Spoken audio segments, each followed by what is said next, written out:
Locked On Texans, your daily Houston Texans podcast. Part of the Locked On Podcast Network, your team every day.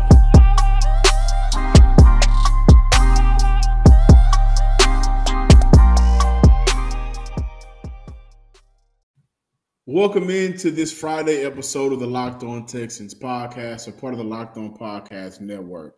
This episode is brought to you by McDonald's, proudly serving communities since 1965. McDonald's has always been more than just a place to get tasty, affordable food. It's an unofficial community center. A big thank you to our friends at McDonald's for always, and I do mean always, being there. Loving it. We're also free and available on all platforms, and thank you for making the Locked On Texans your first listen every day. I'm Johnson Sports Guy Hickman. You guys know me, one half of the co-host here of the Locked On Texans podcast. On the other side, my boy Cody Davis. Go ahead and get the folks to run down, and let's talk Texans.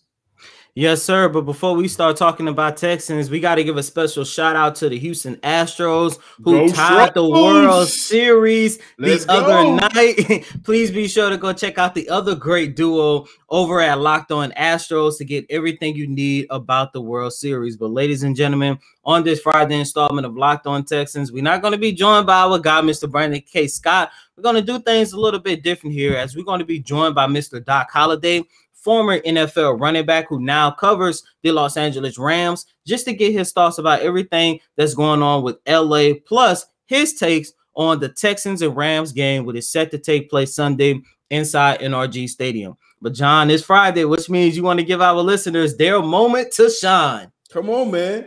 Couldn't do it last week because we had a lot going on with the Deshaun Watson trade rumor. Still do, right? The deadline is in a couple of days, so we had to dedicate a lot of time to that last week. So we apologize, but I want to get right back to it from our listeners, our viewers, from the YouTube comment section.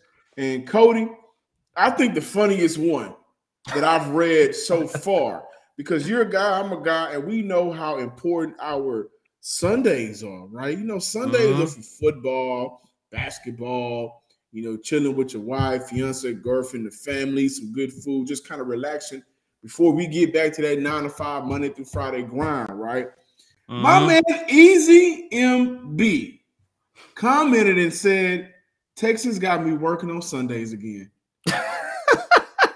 Do you know how much pain you got to call somebody to get them to say, you know what? I'm going to work on Sundays again. I'm going to be off on Mondays. That way I can probably watch other games or delay. But I'm going to work on Sundays again. I don't got time to watch y'all. I'm going to go give me some extra hours in, because clearly this ain't working. I also, Cody, I bet you don't remember my boy Mitch from North Kakalaki. Oh, yeah, I do, man. Remember him? Okay. So, Mitch, you know, he said, Locked On Texas, thank y'all. I didn't know if y'all remember me calling in last season, but it's been a tough one to watch this year. He started that comment off with, "Is Mitch your favorite Texan fan from North Carolina? Usually listening to y'all on Spotify has been a long, rough season for the Houston Texans. Just appreciate y'all and keeping it how we keep it." And I just want to say this, man. I want to shout out Mitch. I want to shout out everybody that has been following us since the day we took over. 3 years now, Cody? 3 seasons ago? Man, we came a long way. A long way. But my boy Mitch from North Kakalaki, he is still checking us out every day, and I appreciate that. Dread Shed, I hope I'm saying this, Dead Shred number 9. This was when we talked about Whitney Merciless last week. His comment was, they're holding talent back and also letting some of the young talent go. That was a question mark. It makes no sense in a partial or full rebuild. I wonder why the O-line has been so bad since the first game. They look so strong. I wish we would find a right QB like Moon, in reference to Warren's Moon, and run and shoot in certain situations. Until the O-line is sorted out, this team isn't going anywhere. Well, I think we need to get away from the days of the good old Oilers. That clearly ain't happening anytime soon, Cody. But, you know, fans they're looking at every phase of this team, and they see it just like we see it, just like the team sees it. And one thing that was interesting is, I think, was it for yesterday's show or maybe the show before, we talked about how since game two, I would say game two against the Cleveland Browns, this offensive line has declined, very quickly. They have regressed. We haven't seen any progress. And I would say that since the Laremy Tunsil injury, Titus Howard has looked worse. So did Laremy Tunsil kind of cover up some of the bad things that Titus Howard was doing because Laremy Tunsil was so good? So the fans are seeing it as well. And I thought that was an interesting comment. I'm not going to kind of keep you guys here too long. Can I say something to that really quick? Absolutely. Talking about the offensive line, of course, the number one issue, of course, is the injury. Because you look, Marcus Cannon, even though we didn't get much out of Cannon, he was still supposed to be a part of this. Texans could arguably have, one of the most decent offensive lines in the league, but he's out for the rest of the season. Of course, anytime you lose the talent of Laremy Tunsil on that left side, of course, that's going to make the offensive line look extremely bad. And not only that, Justin Britt is battling with a knee injury himself.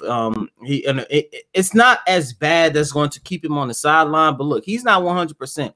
As we all know, if you're not 100%, you're not going to look like the talent that we are used to. However, you mentioned a name, and I do want to throw this out there just a little bit. Titus Howard. I've been told that Howard wants to go back to that right side. Right. And reported on that, right. And I'm not sure if James Campen and the Texans will do that.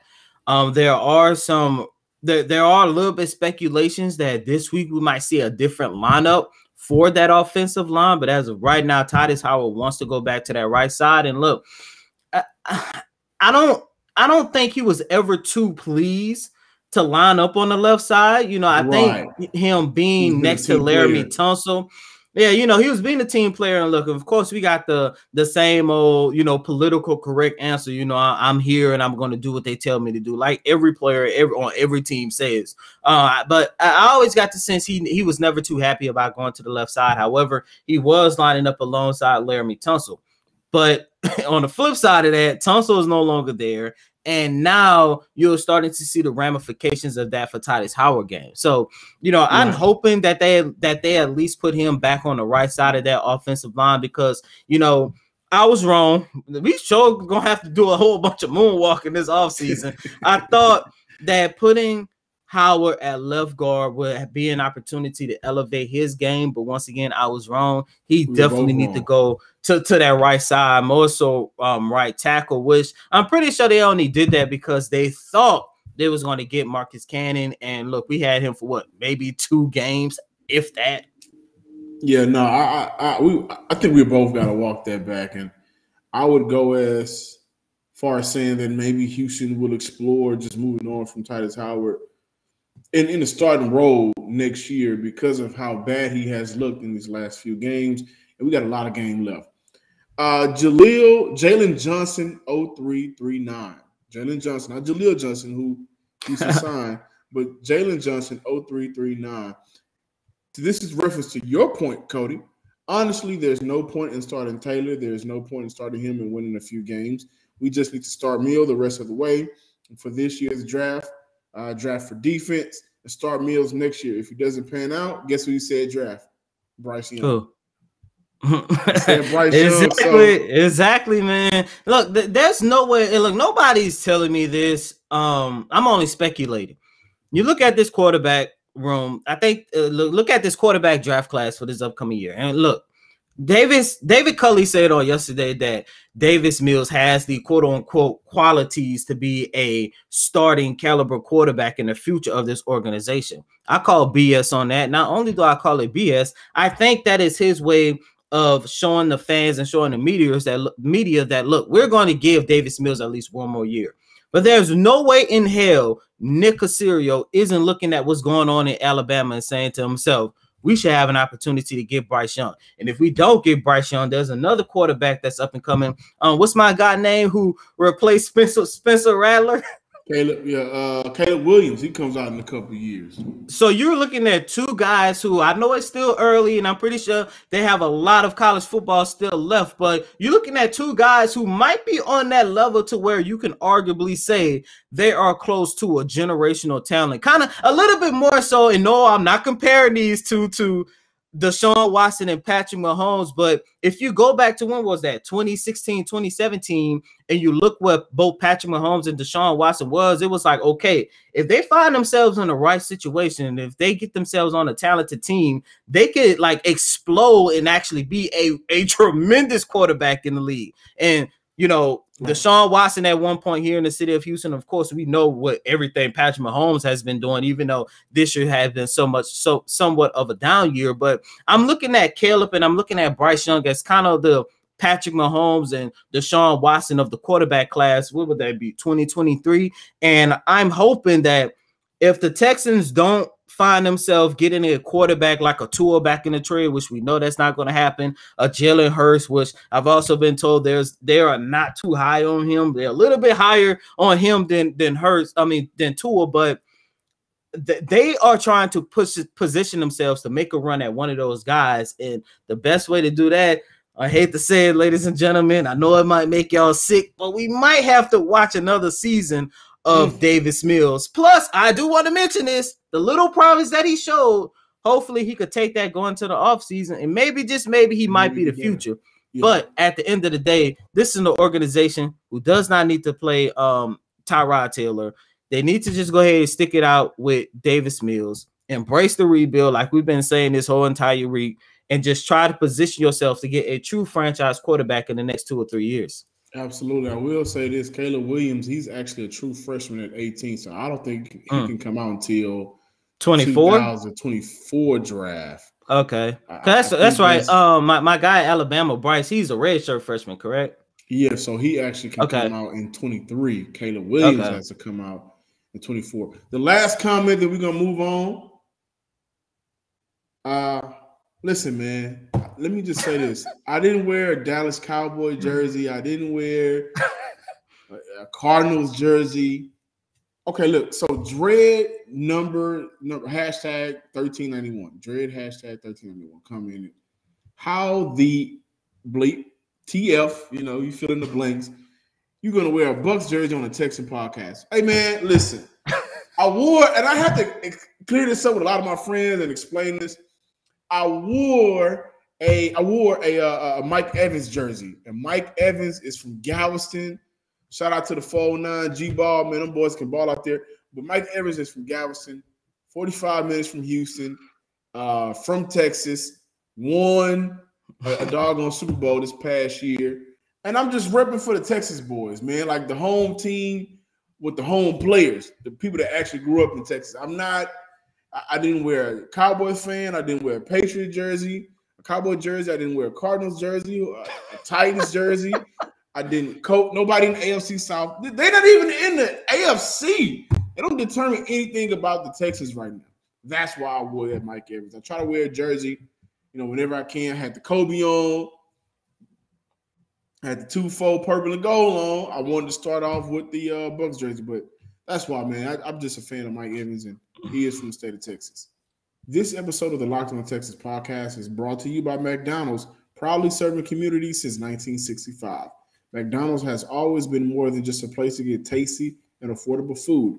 It's a place where friends and family can come reconnect, a place where classmates can meet up for a study group because they know they'll be having dependable Wi-Fi and an endless supply of French fries and McFlurries. Win or lose, it's a place where teammates, competitors, the home team, or the away team can come and recharge, right? It's a place where you can always look forward to stopping it on a long road trip to rest your legs, refuel, and get some of those nuggets. Get to your local McDonald's to refuel and reconnect. Did somebody say Locked On Texans watch party? Let's see how that'll work out. I got a great McDonald's over here in Summerwood with excellent customer service. Ba-da-ba-ba-ba. I'm loving it.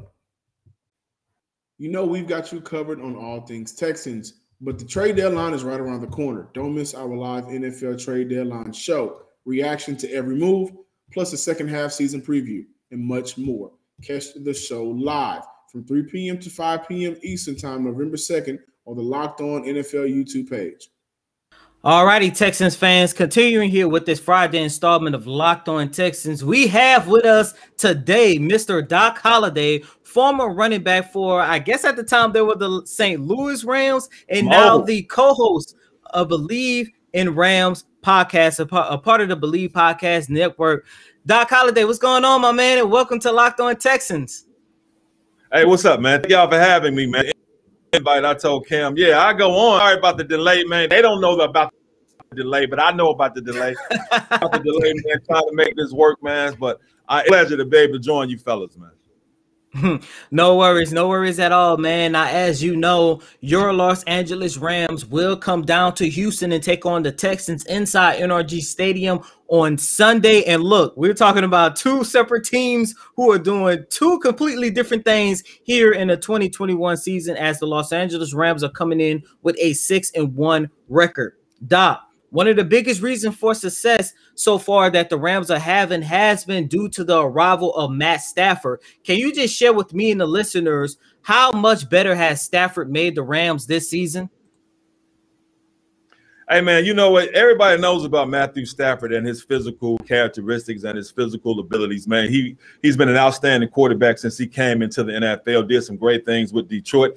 And Jared Goff gave us some things, but he was inconsistent. The thing about Matthew Stafford, he has been consistently good. Now, he's had one off game, and we ended up losing. But Matthew Stafford has been giving us what Matthew Stafford gave the Lions for all those years, man. You know, his arm strength, his vision, man. Just he's a veteran presence, but even more than that, man, he's just mentally tough. Jared Goff, he's fragile, man. He was sensitive, man. You say something to him, he might go back to the huddle and start crying and shit. But Matthew Stafford doesn't give you any of that, man. He's mental. So that's the big difference I see with Matthew Stafford and Jared Goff, really just that mental toughness, because Goff has the physical characteristics, but he couldn't be consistently good, man. And, you know, he's kind of sensitive. Matthew Stafford have not seen that sensitivity at all, man.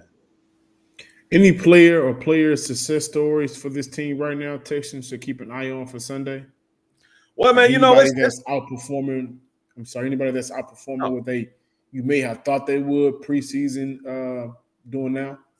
You know what? That's a very good question, man. I think all the usual suspects have been balling out for the Los Angeles Rams. I don't think the Rams have anybody that's going to pop up and surprise you. Cooper Kupp been taking care of business. You better watch out for Robert Woods. Everybody knows that Robert Woods can play, but right now Cooper Kupp, since he was Matthew Stafford's dinner guest a couple of times in the offseason, that's who Matthew Stafford has been looking for. So pay attention to Robert Woods, and also don't forget about Deshaun Jackson on the outside, man. He'll still take the brains off their defense and take the top off their defense and knock your block off. So Texans, do not forget about Deshaun Jackson just because you see Cooper Kupp putting up big numbers, man.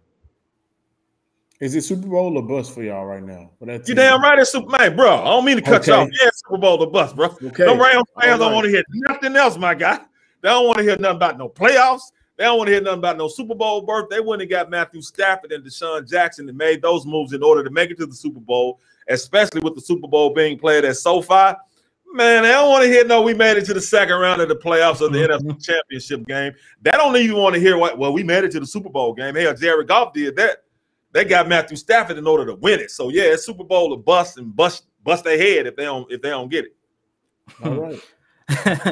Hey, Doc, really quick before moving on, I do want to talk to you guys about Jalen Ramsey. You know, when he was down here with the Jacksonville Jaguars, we had an opportunity to see him 2 times a year, but this will be the first time the Texans will have an opportunity to play against Jalen Ramsey since being dealt to Los Angeles. Can you talk about in what ways Jalen Ramsey has actually improved this game from his time with the Jacksonville Jaguars?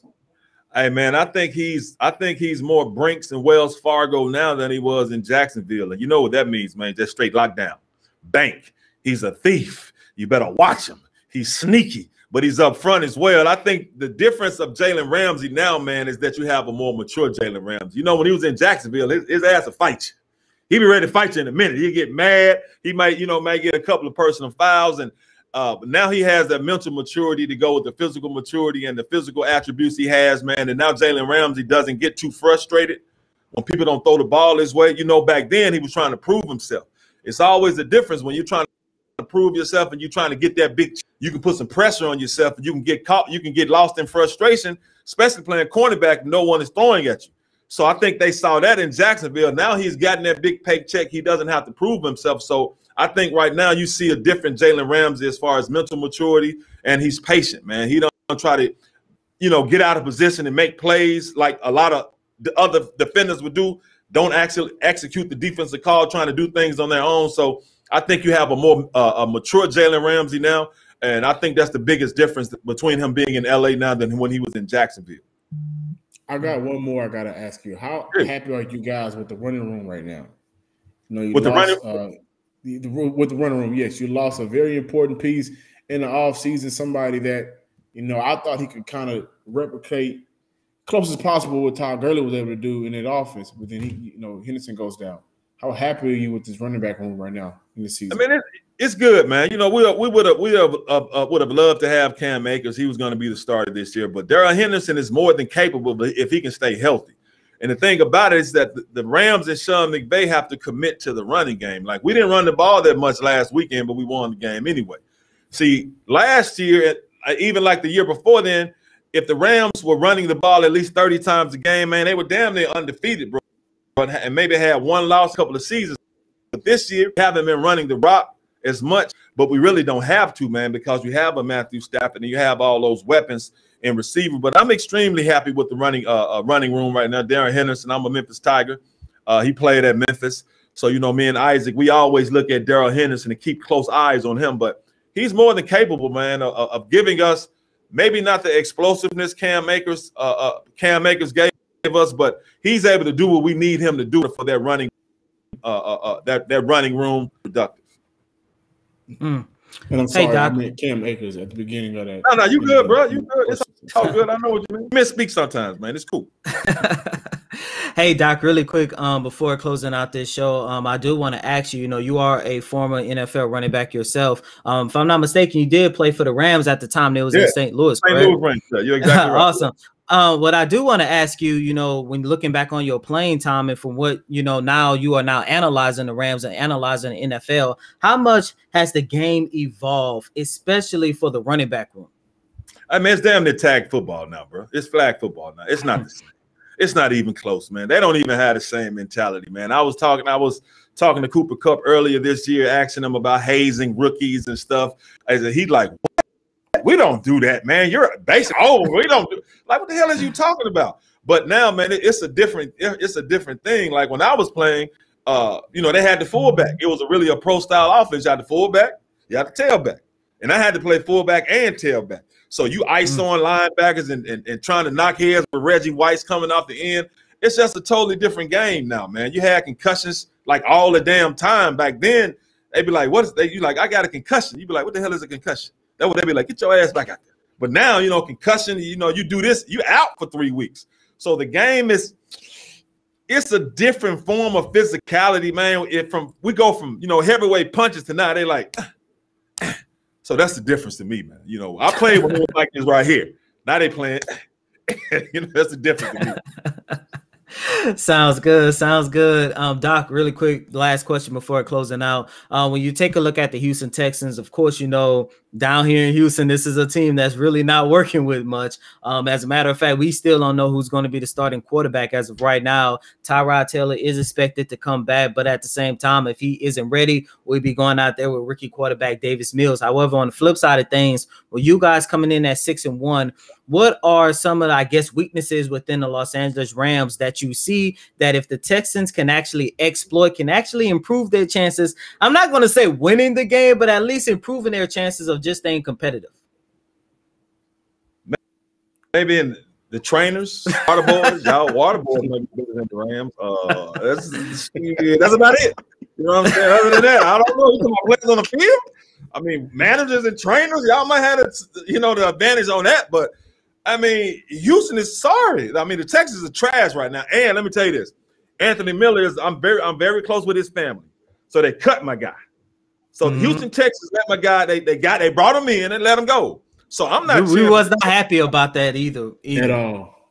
That's what I'm saying. So that's my guy. I still be in contact with him. I had to send him some texts and uplift his spirit after what the Houston Texans did to the young Royals. So my whole thing is what the Houston Texans can try to exploit is maybe the Rams taking you all for granted, taking them for granted and taking them lightly. But I don't think they're going to do that because they just did that with sorry-ass Detroit and almost lost. So the Rams got their wake-up call almost taking Detroit for granted, and their asses are winless. and they almost lost. So they can't expect that to happen this year. So I mean this week. So I just nothing. No chance. No nothing. I ain't gonna say no chance. Hey, I ain't gonna say no chance, bro, because cats are NFL players. They are, but y'all had to go with a rookie, whoever quarterback y'all go with. You got Aaron Donald and Leonard Floyd. So whoever you go with, it's gonna be a problem, bro. Yes. Doc Holliday. Right now, we are 14.5-point underdog.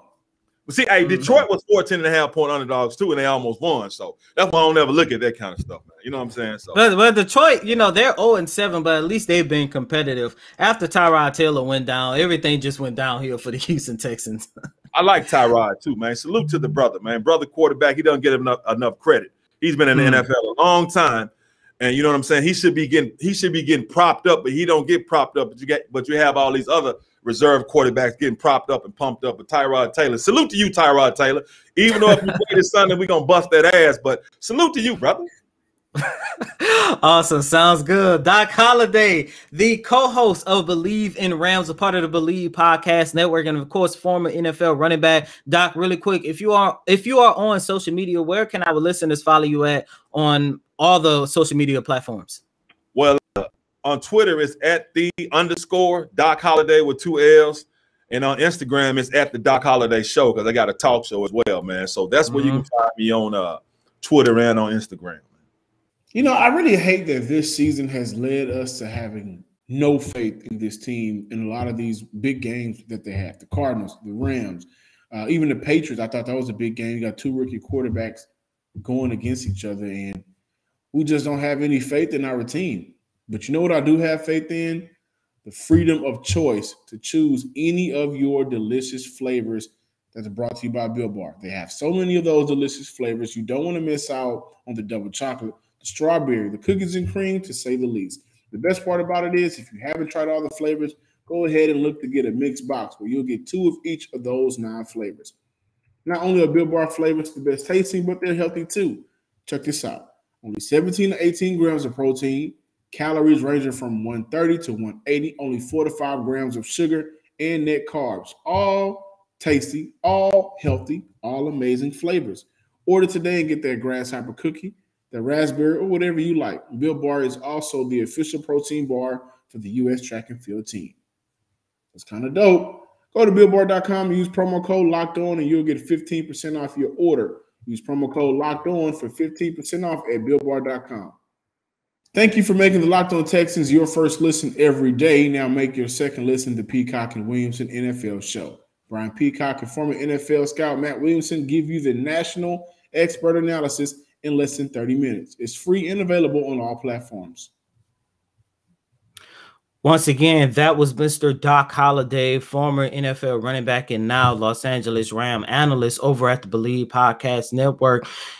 John, this game, and you kind of mentioned this when you did your advertisement for Built Bar, it kind of sucked that it's not only that this team is bad, but it's the fact that this team is so bad to the point there's not even faith that this team is going to be competitive. And remember, I never said that this team was going to be a playoff caliber team. I ain't gonna lie, I kind of started playing with the idea. When Tyrod Taylor was the quarterback, we looked good against the Jags, and we gave the Cleveland Browns a run for their money in the first half. But it's like, sometimes I'm dreading to watch these games, and I'm even more so dreading to watch these games now because Mark Ingram is no longer with this organization. And it's like, what the hell is going to happen with this run game now?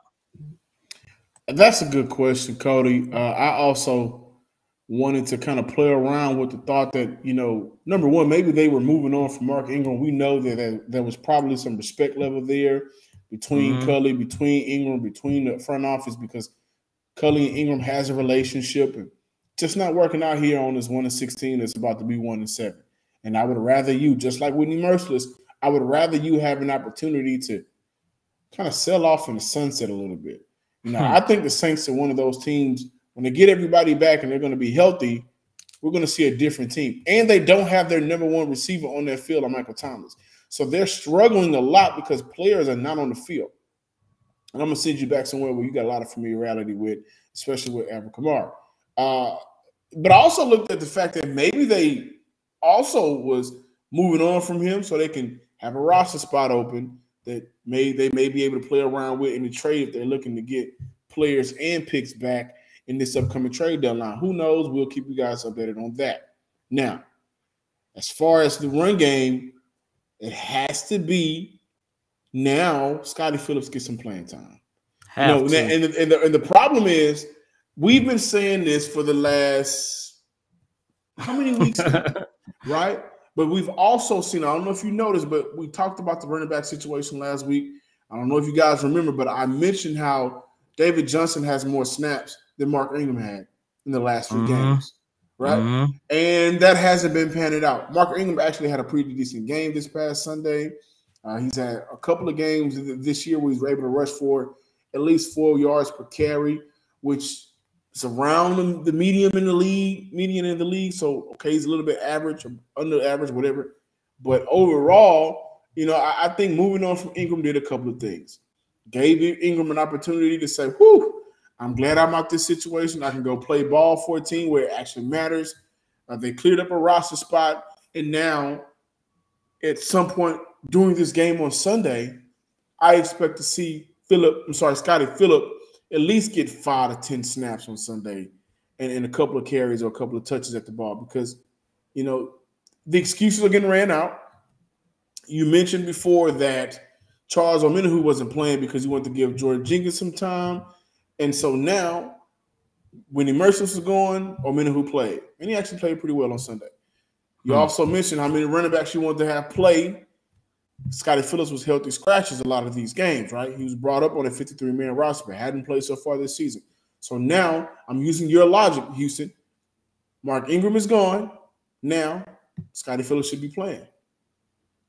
And with that being said, that's going to conclude another installment of Locked On Texans. And boy, next week we got some great content. Yeah, it's gonna be really crazy. I'm not gonna lie. People say the NFL trade deadline doesn't live up to the hype that the NBA trade line does. And it doesn't, but John, if the experience that the NFL could finally have is going to fall solely right off of 6'10" and Kirby. Because not only if they depart from Deshaun, if they depart from Zach Cunningham, Brandon Cooks, the Titus Howard, whoever in the hell else you want to throw in there, there's a lot of players who could be on the move. This literally could be a farewell game for a lot of these Texans players. And with that being said, next week we are going to try to do. Oh, go right ahead. Would we be shocked if they move on from one of those tight ends? I wouldn't. You wouldn't be? Okay. I wouldn't at all. Like, let's go ahead and have fun. Let's get crazy a little bit. If Houston just moves on from maybe Farrell Brown or Jordan Akins, who he's in the last year of his contract. Farrell Brown just signed his contract in the offseason. Brevin Jordan has been healthy scratches as well. Maybe there's something going on in their practice. He's just not catching or growing to the NFL game yet, or we'll just see. Like, I think Houston has some players on this team, Terrence Brooks, Desmond King. What can they get back for some of these players that only makes sense? And the tight end group is a group where I wouldn't be surprised if, they trade a tight end for a 7th round for the 2022 draft or something like that, 23. Exactly. And look, we know trade deadline, Houston Texans. Of course, we've been talking a lot about Deshaun Watson, but next week, we don't know which day, but we are going to do our own trade deadline special here on Locked On Texans, where we look at other candidates like Brandon Cooks, like Jordan Akins, like John just mentioned.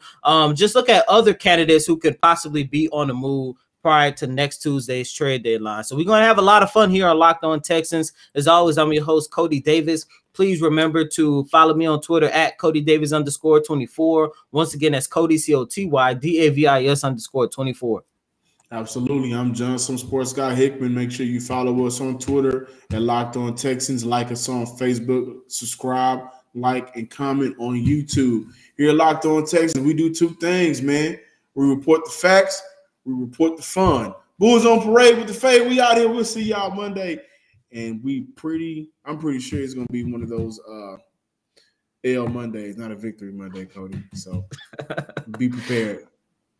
Until next time, ladies and gentlemen, peace.